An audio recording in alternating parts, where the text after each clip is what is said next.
የኦሮሞ ነጻነት ግንባር ኦነግ መንግስት ስምምነታችንን ጥሷል፣ ቃሉንም አላከበረም ሲል ክስና አቤቱታ ሲያሰማ ቆይቷል። የኦሮሞ ዲሞክራሲያዊ ፓርቲ ኦዲፒ በበኩሉ ኦነግ የስምምነታችን አካል የነበረውን ትጥቅ የመፍታት ጉዳይ አልተገበረም፣ ጭራሽ የግንባሩ ታጣቂዎች ግድያ ላይ ተሰማርተዋል፣ አመራሮችን ጨምሮ ንጹሃን ዜጎችን በመግደልም ተጠምደዋል፣ ዝርፊያም ፈጽመዋል። ይህን ሁሉ ግን ታግሰን ከሚገባው በላይ ብዙ መስዋዕትነት ከፍለናል በማለት አስተባብሏል። በያዝነው ሳምንት መባቻ ላይ ደግሞ የኦሮሞ ነጻነት ግንባር ኦነግ ባወጣው አዲሱ መግለጫው ግጭቶቹ ለዘለቄታው እንዲቆሙና ሰላማዊ እርቅ ለማውረድ ወገንተኛ ያልሆነ ነጻ ሶስተኛ ወገን ከኢትዮጵያ መንግስት ጋር እንዲያደራድረው ጥያቄ አቅርቧል። ለመሆኑ ብዙ ያልተዘረዘረውና ድፍንፍን ያለው የሁለቱ ወገኖች የኤርትራው ስምምነት ዋና ጭብጥ ሐሳቡ ምን ይሆን? ከሐሳብ አልፎ ወደ ውጊያ ያመራው አለመግባባትንስ ምን አመጣው? ከዚህ በኋላ እንዴት ኦነግና የኢትዮጵያ መንግስት በመሃላቸው የተፈጠረውን ክፍተት ደፍነው ሰላም በማስፈን እርቅ ማውረድ ይችላሉ? የኦዲፒ ማዕከላዊ ጽሕፈት ቤት የህዝብ አስተያየትና ህዝብ ግንኙነት ኃላፊ አቶ ታዬ ደንደአና የኦነግ ቃል አቀባይ አቶ ቶሌራ አደባ ፊት ለፊት ሐሳባቸውን ገልጸዋል። በቪኦኤ ጋዜጠኛ ትዝታ በላቸው አወያይ የሆነችበትን የሁለቱን ወገኖች ሐሳብ እናዳምጥ። ተከታተሉት። ቶሌራ አደባ እባላለሁ። የኦሮሞ ነጻነት ግንባር ቃል አቀባይ ነኝ። ታዬ ደንደአ እባላለሁ። በኦዲፒ ማዕከላዊ ጽሕፈት ቤት የህዝብ አስተያየትና የህዝብ ግንኙነት ዲፓርትመንት ዳይሬክተር ነኝ። እሺ፣ የኦሮሞ ዲሞክራሲያዊ ፓርቲ ማለት ነው። ሁለታችሁንም አመሰግናለሁ። ወደ ጥያቄ እገባለሁ። አቶ ቶሌራ፣ ሰሞኑን ድርጅቱ ያወጣው መግለጫ የኦሮሞ ነጻነት ግንባር ከኦሮሞ ዲሞክራሲያዊ ፓርቲ ጋር ወይም መንግስት ጋር በሰላም ለመስራት ተስማምቶ ነበር። ይሁን እንጂ መንግስት በጸረ ዲሞክራሲ አቋሙና አካሄዱ ፈቀቅ ባለ ማለቱ መስዋዕትነት የከፈሉ ወገኖች ለውጡን ለማሳካትና ስርዓቱንም ለማሻሻል ተሳታፊ ሊሆኑ አልቻሉም ይላል መግለጫውና እስቲ መጀመሪያ ይሄንን ያብራሩልኝ። ደህና፣ እንግዲህ ይህንን መግለጫ ያወጣነው በአሁኑ ጊዜ በተጨባጭ በአገሪቱ ውስጥ ያለው ሁኔታ ምክንያት ነው። እንደሚታወቀው የኦሮሞ ነጻነት ግንባር በሰላማዊ መንገድ ለመታገል አመራሩ ወደ አገር ቤት ተመልሷል። በተወሰነ ደረጃ አንዳንድ ስራዎችን አብረን መስራት ብንችልም በየጊዜው በሚፈጠሩ ግጭቶች እና አለመግባባቶች በኦነግ ስም መታሰር፣ ግድያና የተለያዩ ሁኔታዎች እየተፈጸሙ ሁኔታዎች እንደታሰበውና ሳንፈታልበት ለመቀጠል ባለመቻላቸው መግለጫ ለማውጣት ተገደናል። አመሰግናለሁ። እርስዎ ጋር ልቆይ መሰለኝ። እኛም ሪፖርት ስናደርግ ነበር ወደ ሀገር በሰላም ካለው መንግስት ጋር ሰላማዊ በሆነ መንገድ ለመስራትና ለምርጫ ለመዘጋጀት እንደሌሎቹ ፓርቲዎች እንደገባችሁ፣ ነገር ግን ትጥቅ መፍታት ጉዳይ ላይ ነው ልዩነታችሁና እስቲ በተጨባጭ ትጥቅን በመፍታትም ይሁን መንግስት አልፈጸመም የምትሉትን የተስማማችሁበትን ግልጽ አድርገው ይንገሩኝ አቶ ቶሌራ። በመሰረቱ የተስማማንባቸው ዋነኛ ነጥቦች አንድ የኦሮሞ ነጻነት ግንባር በሰላማዊ መንገድ እንዲታገል በዛኛው መንገድ ለመታገል ዝግጁ መሆኑንና እነሱም ይህንን ሀሳብ በመደፋቸው በአጠቃላይ የኦሮሞ ነጻነት ግንባር አባላት በምን ሁኔታ ትግላቸውን ይቀጥላሉ፣ ይህንን ለውጥ ወደፊት ለማራመድ የበኩላቸውን አስተዋጽኦ ያበረክታሉ በሚለው አንጻር ተወያይተን በመንግስት መዋቅር ውስጥ የሚታቀፉበት ሁኔታ እንደሚመቻች ተስማምተን ነው የገባነው። በውይይቱ ወቅት በመጀመሪያ ግንኙነት ላይ የተስማማነው መሰረታዊ ጉዳዮች እነዚህ ሲሆኑ በየጊዜው ግን በሚከሰቱ አንዳንድ ግፋቶች ምክንያት ተግባራዊ ለማድረግ አልተቻለም ስምምነቱን። በዚህ ምክንያት እንግዲህ እንደታሰቡ ወደፊት ለመራመድ አልቻለም። ሁኔታዎች እየተባባሱ መጥተው መወነጃጀልና ገሌ የምናደረገ ገሌ የምናጠፋ በሚለው በማተኮሩና የስም ማጥፋት ዘመቻዎች በብዛት በመከፈቱ ይህ ከስምምነቱ መንፈስ ውጭ ስለሆነ በሰላማዊ መንገድ እንዳንታገል ልዩ ልዩ ደንቃራ ምክንያቶች እየተፈጠሩ የፖለቲካ ስራዎቻችንን በተግባር በትክክሉ ስራ ላይ እንዳናውል በመደረጉ በእነዚህ ምክንያቶች እየተጓተተ መጥቶ ወደ ባሰ ግጭት የማምራት ሁኔታ ስላሳሰበን ይህ ሁኔታ እንዲገታ እንዲቆም በማለት ነው እንግዲህ እና በአጠቃላይ መሰረታዊ ስምምነታችን ግን የኦሮሞ ነጻነት ግንባር በሰላማዊ መንገድ ለመታገል ወደ አገር ቤት የሚገባ መሆኑን ሳስታውቅ የትጥቅ ትግሉ የኦነግ ምርጫ ሳይሆን የግዴታ ምርጫ የነበረ በመሆኑ ይህ ሁኔታ የተመቻቸ እስከሆነ ድረስ ትጥቅ የማያስፈልጉ ሁኔታዎች እስካሉ ድረስ በትጥቅ የሚደረገውን ትግል አቆማለሁ ብሎ ነው የገባው። አቶ ቶሌራ አመሰግናለሁ። አሁን ከተናገሯቸው ውስጥ እንግዲህ ቀደም ብሎም ሲነገር የነበረው ኦነግም እንደ ማንኛቸውም ሌሎች ድርጅቶች እናንተ ብቻ አይደላችሁም ትጥቅ ፈታችሁ የገባችሁት፣ ግንቦት ሰባት አለ፣ የኦጋዴን ነጻ አውጪ ግንባር አለ፣ ያልጠቀስኳቸውም ሊኖሩ ይችላሉ። ነገር ግን አሁን በቁልፍ በመንግስት አካል ውስጥ እንደምትታቀፉ የሚል ቃል አንስተዋል መሰለኝ። እስቲ አቶ ታዬ ደንደአ የርሶ መንግስት አረዳድ ምን ነበረ? አሁን አቶ ቶሌራ በስራ ላይ አልዋለም የሚሉትን አረዳዱ ምንድነው የርሶ መንግስት? በእኛ በኩል ስምምነቱ ሁለት ነገሮችን ያቀፈ ነው። አንደኛው ድርጅቱ እንደ ማንኛውም ሌሎች ድርጅት በሰላማዊ መንገድ በህጋዊ መንገድ አገር ቤት ገብቶ ሰላማዊ ትግሉን እንዲቀላቀል ነው።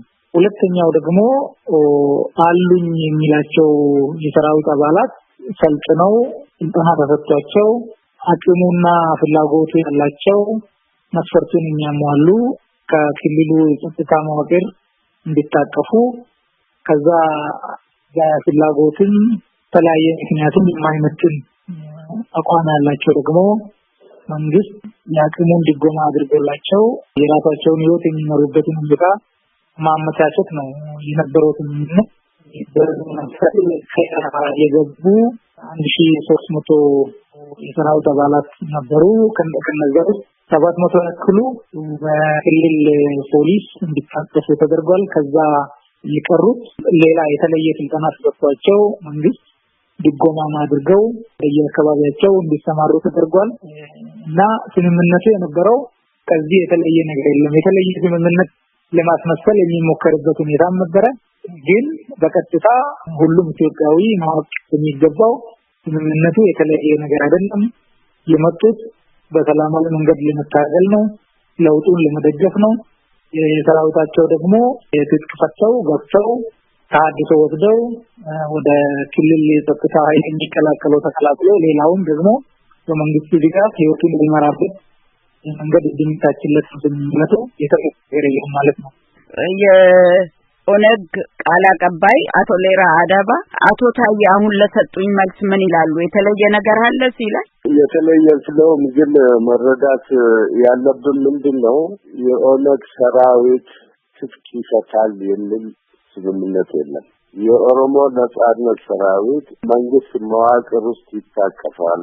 ብቃት ያላቸው በፖሊስ ኃይል ይሁን በልዩ ኃይል ውስጥ ይሁን በአገር ሰራዊት ውስጥ ይሁን ተሳትፏቸውን ይቀጥላሉ የሚል ነው።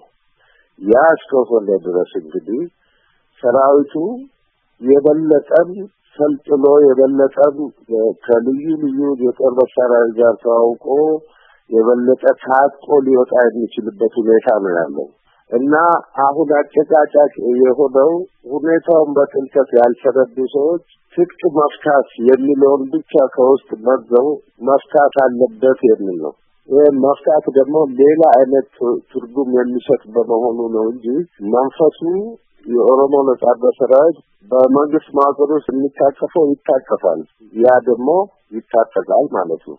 ለዛኛው ደግሞ ብቃት የሌላቸው ወይም ደግሞ በልዩ ልዩ ምክንያት ራሳቸውን ምርጫ ያላቸው ደግሞ በመንግስት ድጎማ ወደ ፈለጉበት ሊሰማሩ ይችላሉ የሚል ነው እና አጠቃላይ መንፈሱ ይሄው ነው። አቶ ቶሌራ አቶ ታዬ የገለጹልን 1300 ገቡ 700 የሚሆኑት ስልጠና ወስደው ወደ ኦሮሚያ ፖሊስ ተጠቃለሉ። የተቀሩት ደግሞ ድጎማ ተሰጥቷቸው ወደ ማህበረሰብ ተመለሱ። የኔ ጥያቄ በአገር ዙሪያ የኦሮሞ ነጻነት ግንባር ተዋጊዎች የመንግስት ኃይሎችን ገጥመዋል ይባላል። ይሄ እንግዲህ ከ1300 በላይ ሌላ መኖር አለበት ማለት ነው። ይሄንን ያብራሩልኛል አቶ ቶሌራ። ከዛ ውጪ ደግሞ አሁን እርሶ የነገሩኝና አቶ ታየም የነገሩኝ አንድ አይነት ስለሆነ የኦሮሞ ነጻነት ግንባር የሰጣቸውን ብረት ይዘው ይቆዩ ነው ወይስ በመንግስት የስልጠና ይዘት በመንግስት የወታደር መሪ ስር ታዛዦች ይሆናሉ ነው ወይስ የኦሮሞ ነጻነት ግንባር ተዋጊዎች እንደሆኑ በኦሮሚያ ይንቀሳቀሳሉ ነው የእናንተ አረዳድ? የመጀመሪያው ጥያቄ ልመልስልሽና 1300 ሰራዊት የሚባለው ከኤርትራ የገባው ሰራዊት ነው። የኤርትራ ሰራዊት ከመግባቱ በፊት በደቡብም በምስራቅም ደቡብ ምስራቅም በምዕራቡም በኩል የኦሮሞ ነጻነት ሰራዊት አለ። እዚህ ጋር ላቆሙትና ስለነዚህ ታጣቂዎች እናንተን ለማነጋገር ወደ አስመራ የመጡት አቶ ለማ መገርሳና ዶክተር ወርቅነህ ገበየሁ ያውቁ ነበር? ሌላ ቦታ በአገር ዙሪያ ታጥቀው የሚንቀሳቀሱ ሰራዊት እናንተ እንዳላችሁ ያውቁ ነበር? ግልጽ ነው፣ የታወቀ ጉዳይ ነው። ምንም አዲስ ነገር አይደለም። ለረጅም ዓመታት የነበረ ሰራዊት ነው። በደቡብም በምዕራቡም እንደነበረ የታወቀ ጉዳይ ነው። የኤርትራ ሰራዊት ወይም ደግሞ ኦሮሚያ ውስጥ ያለው ሰራዊት ተብሎ በዝርዝር የተገባበት ነገር የለም። በመጀመሪያ ደረጃ አመቺ የሆነው አንድ ቦታ ያለው የኤርትራ ያለው ሰራዊት ስለሆነ ያንን ለማስገባት ችለናል ማለት ነው ወደ ማሰልጠኛ ካምፕ። ከአስመራ ውጪ የነበረውን በአገር በተለያዩ ቦታ አለ የምትሉትን ሰራዊት ቁጥር ያውቃሉ አቶ ቶሌራ?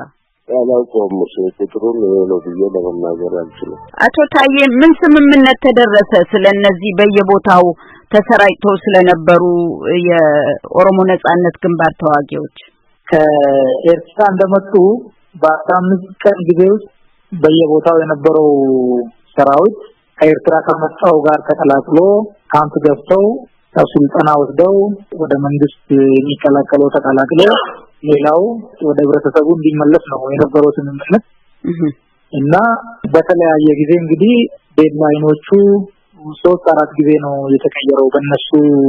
አቶ ታዬ ይቅርታ እዚህ ላይ ላቋርጦት እንደው ለአድማጭ ግልጽ እንዲሆን ነው። እነኚህን ከኤርትራ ከመጡት ውጪ በየቦታው ኦሮሚያ ውስጥ አሉ የተባሉትን የኦነግ ሰራዊት ሰብስቦ የማምጣት ኃላፊነት ማን ነው የወሰደው? ኦነግ ነው? እናንተ? በዋናነት በራሳቸው ነው ያንን ለማድረግ ያሰቡት። ስምምነቱን በዛ ደረጃ ነው የራሳቸው አመራር ስላላቸው አመራሩ ሲልመጣ በዛው በኩል እንዲመጣ ነው። ያ ሳይሆን ሲቀር እንደገና የጋራ ኮሚቴ አቋቁመን ያም ጥረት ሲያደርግ ቆይቶ ውጤት አመጣ።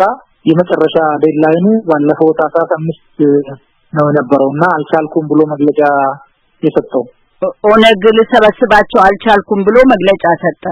የጋራ ኮሚቴ ነበረ። የጋራ ኮሚቴ በእኛ በኩል የነበረ በእነሱም በኩል የነበረ አንፈታም ብሏል። ቀስ ብለን እየያዝን ነው ምናምን ሲባል ነው የነበረው በእነሱ በኩል ማለት ነው። ጊዜ እንዲራዘም ተደርጓል። 5 ቀን 15 ቀን 10 ቀን እንደዚህ እያለ ለረጅም ጊዜ ነው የቆየው እና እንደውም ያ ሰራዊት ወለጋ አካባቢ የሰፈረው አልታዘዝም ብሏል፣ ትጥቅ አልፈታ ብሏል ተብሎ በዚህ በኩል በአመራሩ ተገልጾ ሽማግሌዎች እዛ የሰራዊት አመራር ድረስ ሄዱበት ሁኔታ ነበረ። ችግሩ እዛ ጋር ነው እንጂ በእኛ በኩል ሁሉንም ነገር አሟልተን ነው ስንጠባበቅ የነበረው። አቶ ቶሌራ አዳባ እንግዲህ የተባሉት ሽማግሌዎች ይመስለኛል በታህሳስ ወር አጋማሽ ከሁለታችሁም በኩል የተወከሉ ሰዎች ናቸው። አንደኛ ነገር የኦነግ ሰራዊት በድርጅቱ ትዕዛዝ ወደ ታሰበበት ቦታ እንዳይሄድ ያደረጉት በየጊዜው የሚለዋወጡ በየአካባቢው የሚወሰዱ እርምጃዎችና ካምፕ በገባው ሰራዊት ላይ የነበረው ጫና ወይም ደግሞ የአያያዝ ጉድለቶች ነበሩ። እነዚያ ሲሰሙ ነበር እና በምዕራብ በኩል ያለው ሰራዊት ይሄ መንግስት የገባውን ቃል እየጠበቀ አይደለም፣ ኦነግ ጋር በተስማማው መሰረት አንዳንድ ሁኔታዎችን እያሟላ አይደለም። በዚህ አይነት ሁኔታ እንዴት እንገባለን? እምነት የለንም የሚል ጥያቄ ሲያነሱ ነበር። ይሄ ትክክል። ምክንያቱም ቃል በገቡልን መሰረት በነጻነት የመንቀሳቀስና ቢሮዎቻችንን የመክፈት ሁኔታዎች እየተሰናከሉ መምጣታቸው ይታይ ነበር። ከዛም አልፎ ደግሞ በየጊዜው የኦነግ ሰራዊትን እንፈልጋለን እናስሳለን በሚል የሚወሰዱ እርምጃዎች ነበሩ። በአንድ በኩል ከላይ ስምምነት ላይ ደርሰናል፣ በሰላማዊ መንገድ እንታገላለን እየተባለ ለምንድን ነው የሚገመትብን? ለምንድን ነው እኛም በኃይል ትጥቅ ለማስፈታት የሚሰማራው ታጠቀ ኃይል የሚል ጥያቄ ስላደረሱ ነው አሁን አንታዘዝም ምናሉ የተባለ እንጂ ከኦነግ አመራር ውጭ ሆኖ ለብቻው ምንም ትዕዛዝ አልቀበልም ያለ ሰራዊት አይደለም ለማለት ነው። ለመካሰስ አይደለም። አሁን ያለፈው በየትኛውም ወገን ይሁን በየትኛውም ወገን በሚከሰቱ ሁኔታዎች የታሰበው እርምጃ ሳይሳካ ቀርቷል ነው እንጂ የኦነግ ሰራዊት በስምምነቱ መሰረት በሚፈለግበት ቦታ ተገኝቶ የሚፈለገውን ትምህርት ወስዶ በመንግስት መዋቅር ውስጥ ሁሉን ለመቀጠል ፍላጎት የለውም የሚል አይደለም። መጨረሻ ደረጃ ሁኔታዎች ሲባባሱ ውስጥ የሀገር ሽማግሌዎች ሄደው ህዝቡንም ያናግሩ ሰራዊቱንም ያናግሩ ተባለ። ሽማግሌዎች ሄዱ፣ ሰራዊቱንም አነጋገሩ። ሰራዊቱም በኦነግ አመራር ስር መሆኑን የኛ አለቆች አዛዦቻችን እናንተ ጋይላችሁ እኛ ጋር መምጣት አያስፈልግም፣ እነሱ የሚያስተላልፉትን ትዕዛዝ እንቀበላለን ብሎ መልስ ሰጣቸው። ከዛ በኋላ ሁለቱን ድርጅት አመራሮች የኦሮሚያን ፕሬዚዳንት ክቡር አቶ ለማ መገርሳና የኦነግ ሊቀመንበር አቶ ዳውድ ኢብሳ ባሉበት የደረሱበትን ግምገማቸውን ለሁለቱም አቀረቡ። በዚህ አይነት ተግባራዊ እንዲሆን ብለው አስማምተው ተለያዩ። ይህንን ተግባራዊ ለማድረግ ስንንቀሳቀስ በደቡብ በኩል ከሁለታችንም ቁጥጥር ውጭ በሆነ መንገድ የሶማሌ ልዩ ኃይል በአልሸባብና በሌሎች ኃይሎች ተደግፎ በሞያሌ ላይ ጦርነት ከፈተ። በዛ ምክንያት ተሰናከለ። በምዕራብ በኩል ያለውም ሳይታሰብ አላስፈላጊ የሆኑ ብዙ ኃይል ከሰሜን የመጣ የምዕራቡን ኦሮሚያ ክልል ሰፈረ። በየቦታው እርምጃዎችን መውሰድ ጀመረ። በዚህ ምክንያት ነው እንጂ የተሰናከለው የኦሮሞ ነጻነት ግንባር ከስምምነቱ ውጭ ለመሆን የሚወስዳቸው እርምጃዎች አይደሉም ማለት ነው። አቶ ቶሌራ ጥያቄው እርስዎ ጋር ያቆየኛል። በተለያዩ አጋጣሚዎች ትጥቅ ሳትፈቱ እንደቀራችሁ ነው የገለጻችሁልኝ። በሶማሌ በኩል ልዩ ኃይል ይወጋን ጀመር፣ በሌላም በኩል እንደዚሁ መንግስት እርምጃ መውሰድ ጀመረ ነው ያሉት። አዎ ከሁለቱም ወገን ኮሚቴዎች ወደ ቦታው ለመንቀሳቀስ ሐመት ሁኔታ ሳይፈጠር ቀረ ነው። በደቡብ በኩል ጦርነቱ ወደዛ ወደ ሰራዊቱ እንዳይሄዱ አደረገ። በዛ ምክንያት ተቋረጠ። በምዕራቡ በኩል ደግሞ የኢትዮጵያ መንግስት የወሰደው እርምጃ ብዛት ያለው ሰራዊት በየቦታው አስፍሮ ስጋት ውስጥ ከተተው እና በዛ ምክንያት ነው እንጂ ሰራዊቱ ወደሚፈለግበት ቦታ እንዲተላለፍ ላለማድረግ የተወሰደ እርምጃ አንድም የለም ነው። አቶ ታዬ እዚህ ላይ የእርሶ መልስ ምንድን ነው? አንደኛ ይሄ ካምፕ የገባው ሰራዊት አያያዙ ላይ ችግር አለ። በዛ ምክንያት ነው በአንድ በኩል ጥርጣሬ ገባን፣ በሌላ በኩል በሞያሌም አካባቢ በሶማሌ ልዩ ኃይል ጦርነት ስለተከፈተ እሱም ችግር ፈጥሯል የሚባለው እነዚህ ሁሉ ነገር እንደ ሰበብ እንደ ምክንያት ለማለት ካልሆነ በስተቀር ምክንያት ሊሆኑም አይችሉም፣ ምክንያቱም አልነበሩም። ትልቁ ችግር በሰላማዊ ትግል ማመን ወይም አለማመን ነው። በዛ አካባቢ ከላይ እስከታች ያለው የድርጅቱ መዋቅር የተናበበም አይመስልም። ግልጽ ማሳያ እዚህ ጋር ካለው አመራር ጋር ተነጋግረን አመራሩ ህብረተሰቡም ሰራዊቱ ትጥቅ እንዳይፈታ ይፈልጋል፣ ሰራዊቱም አልታዘዝ ብሏል የሚል መንፈስ በመታየቱ ሽማግሌዎቹ ወደዛ የተንቀሳቀሱበት እዚህ ጋር ያሉት አመራር የሚሰጡት አቅጣጫ ባለመቀበላቸው ነው። እዛ ሄደው ለእናንተ እንደዚህ ይዛችኋል ወይ ተብሎ እነሱን አነጋግሩ ተብሎ ስለተላኩ ነው። ትልቁ ችግር እኛ በኩል ችግር ነው ብለን የምናየው በሰላማዊ ትግል ማመን አለማመን ነው። ድርጅቱ ልክ እንደገባ ወደዚህ እርምጃዎች ወሰዱብን የሚል ነገር አለ። ምንድነው እዛ ጋር እንደገባ ካምፕ ወደ መክፈት፣ ስልጠና፣ ተጨማሪ ወታደሮችን ማሰልጠን፣ ትጥቅ መግዛት፣ መንግስታዊ መዋቅሮችን ማፍረስ፣ ሚሊሻዎች ላይ ትጥቅ ማስፈታት፣ ፖሊሶች ላይ እርምጃ መውሰድ፣ መግደል፣ መንገድ መዝጋት፣ የተለያዩ ችግሮች በመፍጠር አጠቃላይ እንቅስቃሴውን ወደ ማጥፋት ነው የሄደው። ልክ እንደገባ ማለት ነው። የነበሩት ወታደሮች ትንሽ ነበሩ፣ ግን የበለጠ በቃ 11 ካምፕ ነው የተከፈተው። የት ነው የት ሆነ? የት ቦታ? ይሄ አንደኛ በወለጋ 4 ዞኖች አሉ። ኢሉባቦርም በተወሰነ ክፍል አለ። ደቡብም፣ ምዕራብ ጉጂ፣ ወደ ባሌም የተለያዩ ቦታዎች ላይ 11 ካምፕ ነው የተከፈተው። ምንድነው በአንድ በኩል ይሄ ጊዜ ይሰጠን እያሉ ጊዜ በተሰጠ ቁጥር ደግሞ የበለጠ መዋቅራቸውን እያሰፉ በ3 ወር ጊዜ ውስጥ እንችላለን መንግስት ደክሟል የሚል ሁሉ መንፈስ ነበራቸው። ያንን ይዘው ነው ሲንቀሳቀሱ የነበሩት እንጂ አሁን በሚባለው ደረጃ ትጥቅን አማራጭ ያላደረግንም የሚለው ነገር አይሰራም። ችግሩንም እንስተካከልን በዚህ ደረጃ ኃላፊነትን ወስደን ችግሩ የት እንዳለ ህብረተሰቡ ማውቀው ሁሉም ለመፍትሄው መረባረብ አለበት እንጂ ልክ ዛሬም እንደ ትላንቱ ለራሳቸው ያጠፉትን ወደ መንግስት በማምጣት መንግስት ጦርነት አውጆብናል፣ መንግስት ፕሮፓጋንዳ እንደዚህ አድርጎብናል፣ እንዳንንቀሳቀስ እገዳ ጥሎብናል የሚለው ነገር ይሄ ሁሉ ማንኛውም የህብረተሰብ ክፍል እንደሚያውቀው በእኛ በኩል የኛ አመራር እየተገደለ ፖሊስ እየተገደለ ሁሉ ግድያውን ራሱ ሪፖርት አላደረገም። ሂደቱ እንዳይደናቀፍ ብለን 4 ወር በላይ ነው የታገስ መሄድ ከሚገባን ርቀት በላይ ሄደን ህብረተሰቡ ለምንድን ነው ሰላማችን ደፍሷል ተጎድተናል ሁሉ ሲል በዛ በኩል ነው እንግዲህ ችግሩ። አመሰግናለሁ አቶ ታዬ። የኢትዮጵያ መንግስት ቃል አቀባይ አቶ ቶሌራ ትልቅ ክስ ነው በሰላም በተባለው ነገር ላይ ራሴን አስተያየት ልስጥ። እሺ ይቀጥሉ። አንደኛ የኦሮሞ ነጻነት ግንባር በሰላማዊ መንገድ ታገላለሁ ብሎ ሲገባ ሰራዊት ይኖረኛል የሚል አቋም ትቶ ነው ማለት ነው። ይህንን መገንዘብ ይኖርብናል።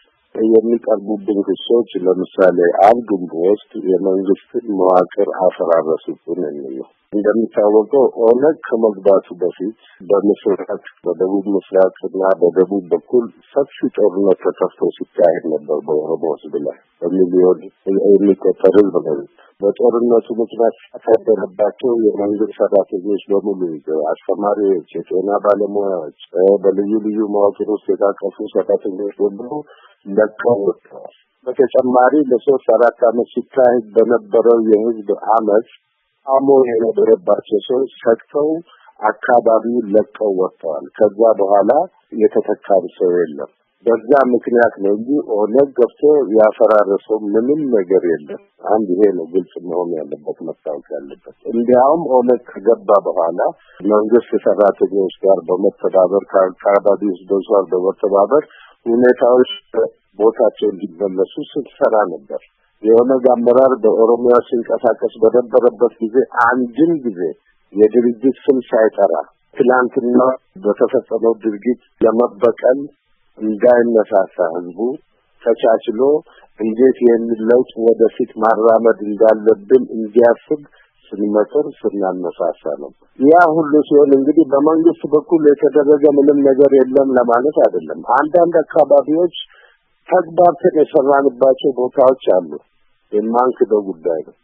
አንዳንድ አካባቢ ግን ለውጡን የማይፈልጉ ኃይላት ሆን ብለው ትንኮሳዎችን ሲያካሂዱ ነበር። አሁን ፖሊስ ተገደለ፣ ወገኖች ተሰሩ በሚባልበት አካባቢ ችግሮች ሲፈጠሩ ስንወያይ ለዛ መፍትሄ እየሰጠን ስንል ነበር። የኦነግ ሰራዊት ከተወሰነለት አካባቢ ውጭ እንዳይንቀሳቀስ ይደረግ ተብሎ ከዛ አካባቢ ውጭ እንዳይንቀሳቀስ ይደረግ ነበር። ከዛ ውጭ ይሄ መንገድ መዝጋት ምናምን የሚባሉት ሁሉ ህዝብ ነው ያደረገው ያንን ድርጊት። ህዝብ ግድያ በተለይ በምዕራቡ በኩል በቤኒሻንጉል ጉሙዝ ሰፊ ዘመቻ ነበር። ግድያ ይቁም፣ መፈናቀል ይቁም ብሎ ተቃውሞ ሲያሰማ ነበር። ይሄ በህዝብ በኩል የተወሰደ እርምጃ ወደ ኦነግ ማምጣት ተገቢ አይደለም ነው። ስለዚህ በአጠቃላይ ስላለፈው ለመወነጃጀል አይደለም። አቶ ቶሌራ ወደፊት ለመሄድ እኮ አሁን በመግለጫ ድርጅቱ እንደጠየቀው ሶስተኛ አካል ቁጭ ብሎ እናንተን ሁለታችሁን ለማወያየትም እኮ ነገሮች ግልጽ መሆን አለባቸው። በአንድ በኩል አሁን በምስራቅ ኦሮሚያ በፊትም እኛ አልወጣንም እንንቀሳቀስ ነበር የሚል ነገር ካለ በሌላ በኩል ደግሞ መዋቅሩን እኛ አይደለንም ያፈረስነው ቀደም ብሎ ማናፈረሰው እንዳሉት ግልጽ አይደለም።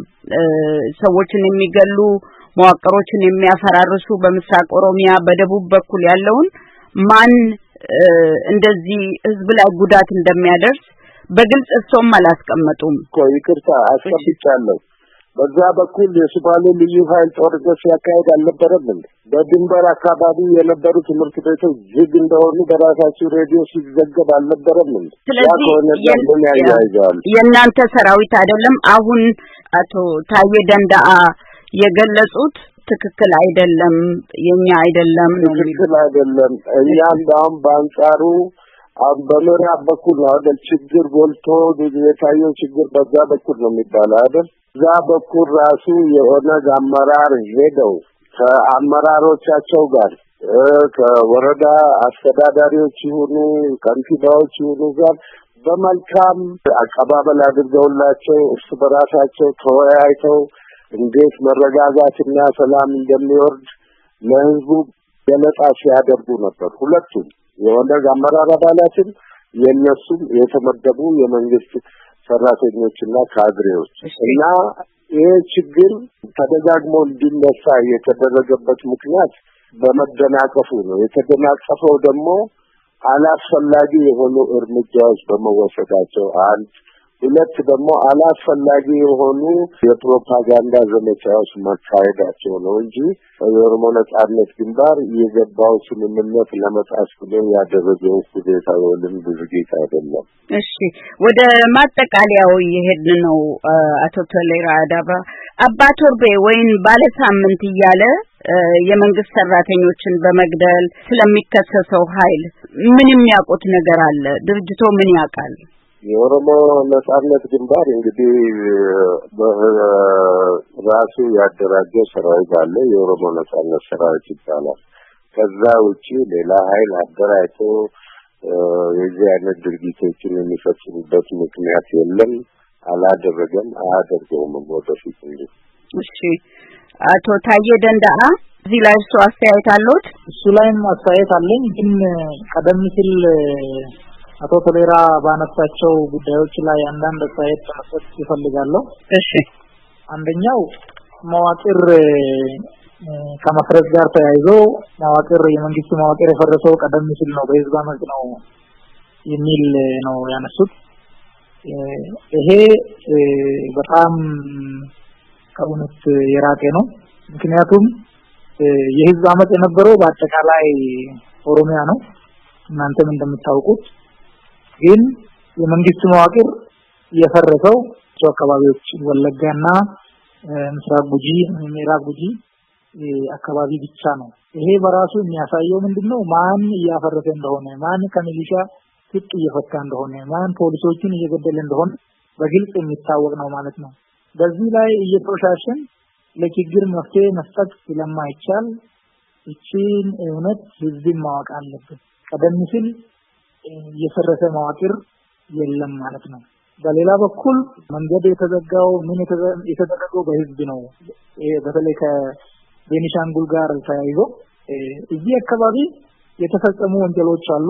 መጀመሪያ ላይ መስከረም 1 ለሽምግልና ለእርቅ ከከማሺ ዞን ወደ ወለጋ የመጡ የዞኑ አስተዳዳሪዎች ነበሩ። እነዛን 5 ሰዎች ሆን ብለው የዚህ ድርጅት ታጣቂዎች ከገደሉ በኋላ ነው ህዝባችንን እንዲፈናቀል የተደረገው። ከዛም በኋላ ደግሞ በድንበር አካባቢም ችግር ሲነሳ ክልሉ የፖሊስ ኃይል ወደ አካባቢው ተንቀሳቅሶ ጥበቃ እንዳያደርግ ህዝቡን እንዳይታደግ በመሃል ላይ መንገድ እንዲዘጋ በማድረግ በመቀስቀስ በተለይ ደግሞ ሆን ተብለው ምንም ለውጥ የለም የሚል ኢሜጅ ለማምጣት ሆን ተብሎ ሲሰራ የነበረ ነው።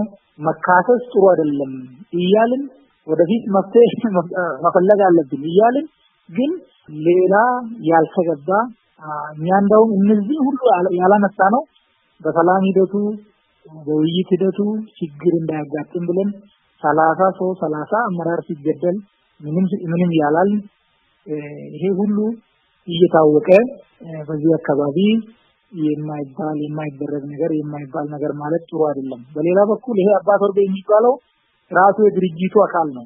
የነሱ ትልልቅ አመራሮች ይሄ ድርጅት የሚጀሶች በፌስቡክ በተለያየ መንገድ ኢቭን የራሳቸው ሬዲዮ አለ የኦሮሞ ነጻነት ሰራዊት ድምጽ የሚል አላቸው። ያ ራሱ የአባት ወርቤን ቡድን ድርጊት ግድያ ሲያሞካሽ የነበረ ነው ከረጅም ጊዜ በፊት ጀምሮ ነው። ዛሬ ይሄን መካድ የሚያዋጣ አይደለም። እውነታውን ተቀበለን ይሄ ድርጅት ለሰላማዊ ትግሉ ቁርጠኛ ነው ወይስ አይደለም? ጥያቄው እዚህ ጋር ነው። ሶስተኛ ወገን በተገኘበት ተነጋግረን መፍትሄ ምንድነው መሆን ያለበት? ከዚህ በፊት ተስማምተናል። ይሄ ድርጅት በሰላማዊ ትግል ለመሳተፍ ነው የመጣው። ያንን የሚይዝ ከሆነ በዛ መምጣት ነው። ዛታች ያለው አመራር ማሮ የሚባለው በተለይ እነዚህ ሽማግሌዎች የሚያራምዱት አቋም ሰላም እያሉ ነው። ይሄ ግን የኛ ያዋጣም ህዝብ ራሱ ነፃ ወጥቻለሁ ብሎ የሚል ከሆነ እኔ ዝንጀሮ እንጨት ምናምን ነፃ እንዲወጣ አታገላለሁ እንጂ ትጥቄን አልፈታም የሚል ነው የዛ አካባቢ ሰራዊት መሪ። በዚህ ደረጃ ከላይ ከታች ያለው የድርጅቱ መዋቅር አንዱ ሌላውን እያዳመጠ አለመሆኑን የሚያሳይ ነው። አሁንም ቢሆን የሚያዋጣን ሰላም ነው። ሰላም እንፈልጋለን። ህዝባችን ለረጅም ጊዜ ተጎድቷል። እንደገና ጉዳት ላይ ጉዳት መጨመር አያስፈልግም። በሰላም ይፈታ ከተባለ በሰላም ለመፍታት እውነታውን ተቀብሎ ወደፊት መሄድ ነው የሚያስፈልገው እንጂ አሁንም የሌለ ነገር እያጣቀሱ የሚያዋጣ አይደለም ማለት ነው። አመሰግናለሁ። የኦሮሞ ነጻነት ግንባር ቃል አቀባይ አቶ ቶሌራ አዳባ እንግዲህ ሰላም ነው የሚያዋጣው እያሉ ነው የኦሮሞ ዲሞክራሲያዊ ፓርቲ ቃል አቀባይ። እሳቸው ላነሷቸው መልስ መስጠት አለብኝ ለሚሉ መልስ ይስጡና ሊሸመግላችሁ የምትፈልጉትን ሰው ማን እንዲሸመግል እንደሚፈልጉ እስቲ በመጥቀስ መልሶን ይስጡን። በመጀመሪያ ደረጃ የኦነግ አመራርና ኦሮሞ ነጻነት ሰራዊት እንደ ሁለት አካል ወይም ደግሞ አንዱ ለአንዱ እንደማይታዘዝ አድርጎ ማቅረቡ ትክክል አይደለም። በአጠቃላይ የሚያጣቅሰው ማስረጃ በየፌስቡክ ላይ የሚበተለው እንትን ነው። ያ ደግሞ ምን ያህል አስተማማኝ እንደሆነ እርግጠኛ አይደለሁም። በዛ ላይ ደግሞ በተከሰው በዛ በኩል ያለው የሰራዊት አዛዥ የዚህ አይነት ጥያቄ በሚዲያ ቀርቦለት የሰጠው መልስ አለ። በዛ ልለፈው አሁንም መዋቅሩ ጉዳይ እንዲያው ለመወንጀል ካልሆነ በስተቀር በ3-4 ዓመት በፊት ጀምሮ በተካሄደው የህዝብ አመፅ በህዝቦች ላይ በደል የሚፈጽሙ ሰዎች ባደረባቸው ፍርሃት ለቀው ወጡ መውጣታቸው የሚያልፈው ጉዳይ ነው። አሁንም ያልተሟሉ ቦታዎች እንዳሉ ግልጽ ነው። ሌላው ካምፕ ተከፈተ ምናምን የሚባለው በየቦታው ሰራዊቶች ነበሩ። ያድሉ ነው መልሰው የተናገሩት። የተከፈተው ካለ ያለ አይመስለኝም። ዞሮ ግን አሁን ከመንግስት ጋር ከመደራደራችን በፊት ሶስተኛ አካል ባለበት መሆን አለበት ብለን አቋም ይዘን ነበር። በኋላ ግን የመንግስት ልዑክ የኦሮሞ ነጻነት ግንባርን አመራር ሊያነጋግር በመጣበት ጊዜ የተደረሰበት ስምምነትና የውይይቱ መንፈስ ራሱ በወንድማማችነት ላይ የተመሰረተ አብረው እንደነበሩ ሰዎች አብረው ሲታገሉ እንደነበሩ ሰዎች አይነት መንፈስ የነበረው ስለሆነ የዚህ ቀርበን መወያየት ከቻል ችግሮቻችንን ለመቅረፍ የማንችልበት ምክንያት የለም በሚል ሶስተኛ አካል የሚለውን ሰው ነው ማለት ነው። አሁን ወደዚያ የመለሰን ምንድን ነው? ልክ አሁን እኔና አቶ ታዬ እንደተነጋገርነው መተማመኖች ጠፉ። እኛ እነሱ ወነጅላለን፣ እነሱ እኛን ይወነጅላሉ። ለዚያኛው ተብሎም ሽማግሌው ተወክለው ሄደው አምጥተው በዚህ አይነት ሁኔታ በዚህ ነጥቦች ወደ 10 የሚሆኑ ነጥቦችን አንስተው በዛ ላይ አስማምተው ነበር። እነዚህ ሽማግሌዎች እንግዲህ የማስፈጸም አቅም የላቸውም፣ ከመምከር አልፈው የማስፈጸም አቅም የላቸውም። ቢሆንም ግን እነሱ ራሳቸው ቢሆኑ ሌላው ሁለቱ በተስማሙበት ሰላማዊ የሆነ ትግል እንዲቀጥል በአገሪቷ ሰላም እንዲሰፍን ይሄ ለውጥ ወደፊት እንዲራመድ አሁንም ቢሆን ጥፋተኛውን መግለጽ የሚችል ቡድን በመካከላችን ቢኖር የበለጠ መተማመንና የበለጠ ለሰላም የመስራት ለውጡንም የማገዝ ሁኔታዎች ይፈጠራሉ ከሚል ነው። አሁንም የኦሮሞ ነጻነት ግንባር አቋም ለሁላችንም ቢሆን ለሀገሪቷም ቢሆን ለሕዝቡም ቢሆን ከድርጅትና ከቡድን በበለጠ ለሀገርና ለሕዝብ የምናስብ ከሆነ ምንም የሚያጋጨን የማያስማማን ምክንያት የለም። አሁን ለሰላም ቅድሚያ እንስጥ። አመሰግናለሁ። አቶ ታዬ ደንደአ የማጠቃለያ ሐሳብ የኦሮሞ ነጻነት ግንባር እንደገና እንነጋገር ነው የሚለው። ብትነጋገሩ ምንድነው እንደ ቅድመ ሐሳብ አርጋችሁ የምታቀርቡት? ምን መሆን አለበት? አንደኛ ከዚህ በፊትም ለ16 ጊዜ ነው ከከፍተኛ አመራር ጋር ሽምግልና የተቀመጥነው። ተነጋግረን ያልተስማማንበት ቀን አልነበረም። ሰላማዊ ትግሉ አዋጭ እንደሆነ ሌላ አማራጭ ለህዝባችን እንደማይጠቅም ስንነጋገር በማንኛውም ሰዓት እንስማማለን። ችግሩ ምንድነው? የተባለው ነገር ወደ መሬት ማውረድ ላይ ነው ችግሩ። የላይኛው አመራር የሚስማማውን የታችኛው አካል ስራ ላይ አያውልም። ከላይ ከታች መዋቅሩ ይደማመጣል።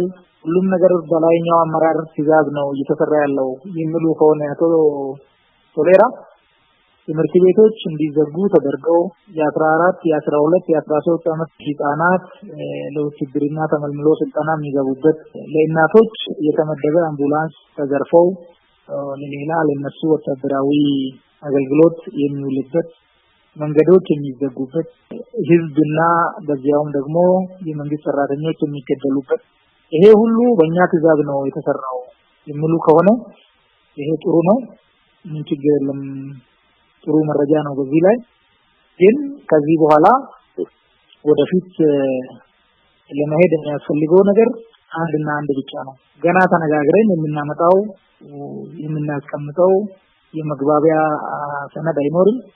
የተስማማንበትም ስምምነት ወደ ስራ መተግበር ነው። ከዛ ባሻገር ደግሞ ህግን ብቻ መሰረት አድርጎ ሁሉም መንቀሳቀስ መንግስትም ቢሆን እነሱም ቢሆን ህግ ከሁሉም በላይ መሆኑን ማንንም ማወቅ ይኖርበታል። ህግ የሚጥስ አካል ያው ተጠያቂ ይሆናል።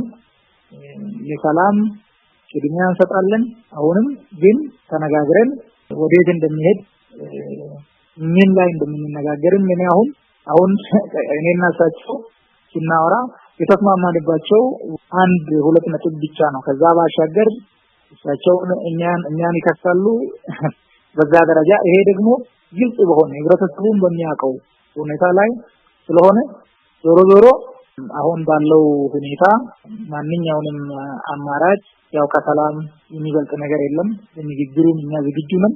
ግን ዞሮ ችግሩ ዛጋ መሆኑን ህብረተሰቡ እንዲያውቅ ነው። አመሰግናለሁ አቶ ታዬ። ያጠቃሉልኝ አቶ ቶሌራ፣ በእርግጥም ድርጅቱ በሰላም አምኖ በሰላም ብቻ ለመንቀሳቀስ ማሰቡን አስረግጠው ቢነግሩን እና የማጠቃለያ ቢሆን ደስ ይለኛል።